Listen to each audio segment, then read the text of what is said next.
तो एक नया टॉपिक शुरू करते हैं, रेंज ऑफ वैल्यूज। तो इसमें हम ट्रिग्नोमेट्रिक एक्सप्रेशंस की क्या रेंज होती है अलग अलग, उसको निकालेंगे और ट्रिग्नोमेट्रिक एक्सप्रेशंस को यूज करके, ट्रिग्नोमेट्रिक रेशियोज को यूज करके, है ना, जनरल फंक्शंस जो हैं एक्स एंड वाई में, उनकी भी क्या रेंज होती है ना, उसको भी निकालेंगे। ठीक, रेशियोज के ग्राफ तो अपन देख चुके हैं, पहले ग्राफ भी देखे थे और अपन ने रेंज भी उनकी डिस्कस की थी। तो ब्रीफली एक बार उसको दोबारा देख लेते हैं, ठीक है, क्योंकि उसकी जरूरत पड़ेगी अपने को। तो दोबारा एक बार ब्रीफली रिवाइज कर लेते हैं। तो ये क्या, ये यहाँ पे साइन थीटा का ग्राफ बनाया हुआ है अपन ने, है ना, 0 रेडियंस, पाई, 2 पाई, और इसका मैक्सिमा जो है वो कब होता है, π/2 पे, और मिनिमम -π/2, फिर ये -3π/2, और ये क्या हो जाएगा 3π/2। ठीक, साइन थीटा का ग्राफ ऐसे होता था। साइन थीटा मैक्सिमम वैल्यू क्या है इसकी, +1, और मिनिमम वैल्यू -1।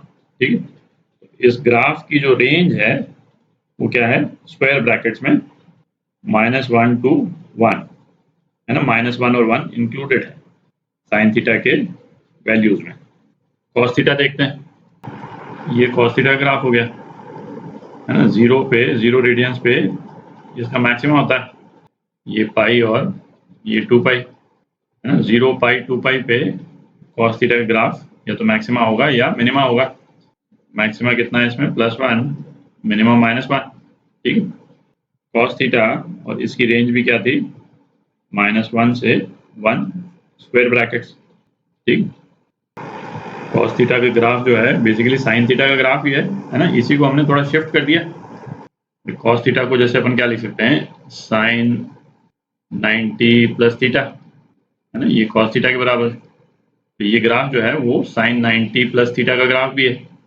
बेसिकली ऊपर वाला ग्राफ जो है वो इस डायरेक्शन में शिफ्ट हो गया। ठीक है, मैक्सिमम पहले आ गया बेसिकली इस 90 डिग्रीज के कारण। फिर अपन ने tan थीटा का ग्राफ देखा था।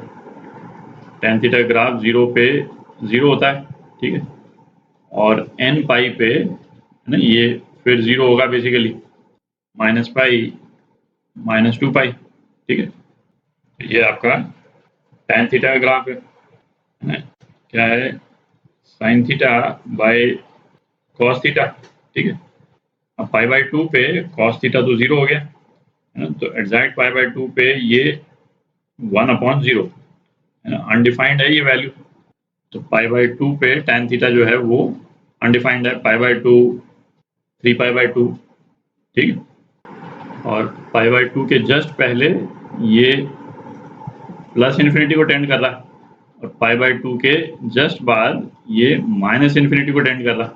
ठीक है, और ऐसा क्यों है, क्योंकि π/2 पे cos थीटा फंक्शन जो है वो किस तरह से वेरी कर रहा है, ये अपन डिस्कस किए थे अपन ने कि तो यदि ये π/2 वाला पॉइंट है तो cos थीटा का फंक्शन जो है वो कुछ इस तरह से वेरी करता है। ठीक है, तो π/2 पे तो 0 हो जाता है, π/2 के जस्ट पहले इसकी वैल्यू क्या है ना, 0+ लिखते हैं, है ना, कई जगह पे आप देखेंगे, है ना, 0+ मतलब, है ना, टेंड कर रहा है 0 को, पर पॉजिटिव नंबर है। ठीक है, उसको विजुलाइज करने के लिए यदि आप लिखें तो कुछ इस टाइप से, ठीक है, 1 पर ये पॉजिटिव नंबर है, और π/2 के जस्ट बाद, π/2 के जस्ट बाद क्या है, 0 माइनस है। 0 माइनस का मतलब 0 को टेंड कर रहा है पर एक नेगेटिव नंबर है, इसीलिए ये फंक्शन जो है वो डिसकंटिन्यूस हो गया π/2 पे, है ना, सडनली +∞ से शिफ्ट होकर के π/2 क्रॉस होते ही ये -∞ से आता है। ठीक है, तो ये अपन देख चुके हैं। तो tan थीटा फंक्शन, इसका रेंज जो है वो क्या है, -∞ से ∞। अच्छा, इसको अपन स्क्वायर ब्रैकेट्स में नहीं लिखते हैं इन्फिनिटी वाली टर्म, क्योंकि इक्वल टू इन्फिनिटी का कोई मतलब होता नहीं है ना, ये नंबर इटसेल्फ जो है वो अनडिफाइंड है। ठीक है, ठीक है, तो ये रेंज रहती है इसकी। अच्छा, अब कोसेक थीटा और सेक थीटा देखते हैं। तो यहाँ पे जैसे अपन ने साइन थीटा का ग्राफ बनाया हुआ, ये 0, पाई, 2 पाई, है ना, -π और -2 पाई। ठीक है, कोसेक थीटा क्या है, 1/sin थीटा। ठीक है, तो इसका ग्राफ जो है बिल्कुल रिवर्स शेप का हो जाएगा जो साइन थीटा ग्राफ है उसके, है ना, कुछ इस टाइप से हो जाता है। ठीक है, 0 से पाई के बीच में ये, पाई से 2 पाई के बीच में ये, यहाँ पे इस तरह से हो जाएगा, यहाँ पे इस तरह से हो जाएगा। ठीक है, आप विजुलाइज कर सकते हैं। और 0 पे डिसकंटिन्यूअस है, डिसकंटिन्यूअस है इन द सेंस कि 0 के जस्ट बाद में तो ये पॉजिटिव इन्फिनिटी है और 0 के जस्ट पहले, है ना, नेगेटिव इन्फिनिटी है। और रीज़न वही है, साइन थीटा जो है वो 0 के जस्ट बाद में 0 प्लस है और 0 के जस्ट पहले जो है वो 0 माइनस है। जैसे tan थीटा में अपन ने डिस्कस किया था, सेम रीज़न।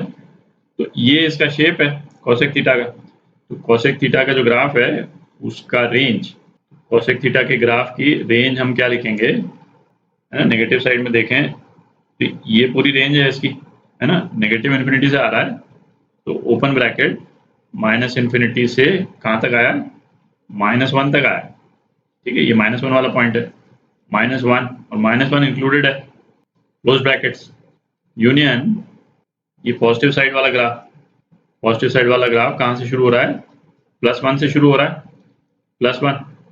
तो ये +1 से इन्फिनिटी, है ना, या ओपन ब्रैकेट। ठीक, ये कोसेक थीटा की रेंज थी। अच्छा, sec theta exactly same shape है क्योंकि, है ना, कॉस थीटा का ग्राफ और साइन थीटा के ग्राफ में कोई चेंज है नहीं एक्सेप्ट कि ये शिफ्ट हो जाता है। तो सेक थीटा 1/cos थीटा, है ना, इसकी रेंज भी जो है वो क्या हो जाएगी, एग्जैक्टली सेम रेंज, -इन्फिनिटी से -1 यूनियन +1 से +इन्फिनिटी। ठीक है, ये सेक थीटा की रेंज हो गई। और कॉट थीटा, कॉट थीटा का ग्राफ यदि इसी पे हम बना लें तो जहाँ जहाँ पे इन्फिनिटी है वहाँ पे 0 हो जाएगा।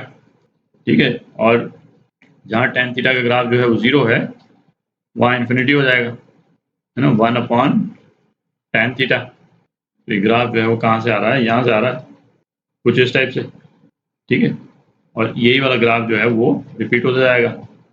ठीक है, ये आपका कॉट थीटा ग्राफ। तो आप देख ही सकते हैं रेंज जो है कॉट थीटा ग्राफ की और tan थीटा ग्राफ की सेम ही है, -infinity to infinity open bracket. ठीक है, तो ये अपन ने बेसिक ट्रिग्नोमेट्रिक रेशियोज के ग्राफ और उनके रेंज एक बार अपन ने रिवाइज कर लिए दोबारा। तो अगले वीडियो से अपन ये जो रेंज ऑफ वैल्यूज वाला टॉपिक है, इसको डिस्कस करें।